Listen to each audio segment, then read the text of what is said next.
First of all, 1 against 4. I love you all, don't kill me. So the question is, what do you mean by surgery? Here are 2 polyps. I want to go back now to practice, not really theory, that was fantastically explained by my colleagues before. Now, these are 2 borderline cases, I think. There is no discussion that anything that can be lifted and cut in one piece with sufficient free margin should be. No need for anything else. Please narrow it out. The point is that we are talking about now the polyp on the right, and we cannot distinguish benign from malignant. This is a theory. In practice, piecemeal EMR is not always a wise idea, and ESD fails and block R0 resection at least 1/4 of the cases. And I'm trying to prove it with some examples. I want to thank all the Dutch friends that I have, because they always have the tendency to make these country large studies that give us a mirror of what it is exactly happening in any country. And I would say in Europe, I think that they are at the top level. But still, they report in the very famous trend trial that 27, that means 13%, that means 1 out of 7 cases were misdiagnosed. 1 out of 7. And ESD fails in doing R0 resection in too many cases. These are numbers from Europe. 29% or 1 resection with no lower limits of inclusion. 35, you include only 18 millimeters and more. 38 here. And where is the difference?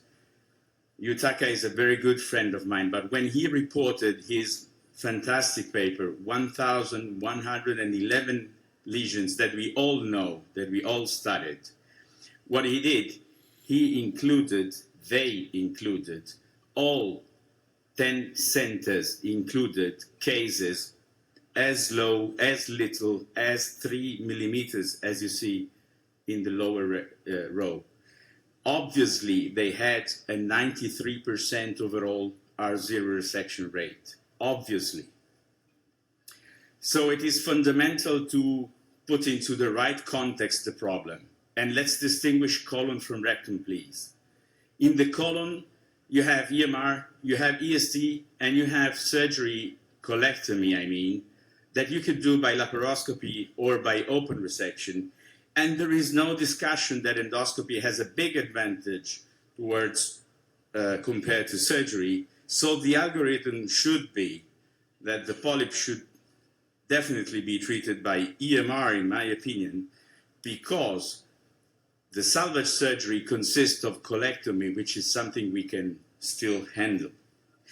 And don't blame the surgeons if too many polyps today are resected by surgery. It's the endoscopists that put the indication, and that causes the fact that 12% of colectomies today are done for benign neoplasms. It's not the surgeon's fault.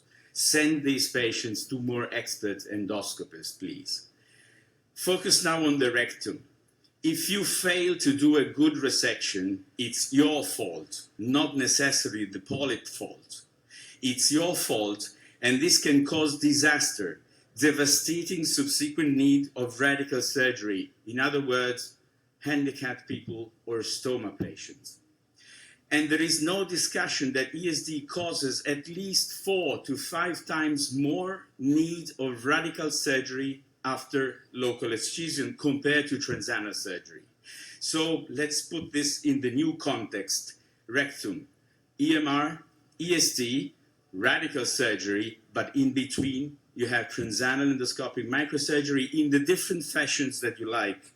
And here the algorithm comes like EMR causes about 12% of radical surgery, ESD about 9%, and transanal surgery only 2%. And this is why there is, in my opinion, no discussion that this should be the preferred way to go.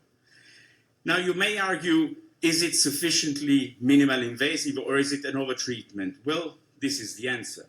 We perform it under spinal anesthesia, which is by far less invasive than any general anesthesia or deep sedation during which we perform our ESD. And if you look at the definition of what you mean by invasiveness, on the dictionary you find involving entry into the living body, but what the patient would ask you is, please no scar, please no pain, low complications, and early recovery. And I think surgery addresses all these things in a much better way. And if you're not convinced, be aware that now transvaginal surgery is evolving. Now there are platforms like MedRobotics that allow good EST with very high R0 resection rate, I believe, up to the rectosigmoid tract. And here is one example, but I think we don't have time to go through it. Let's thank all the speakers.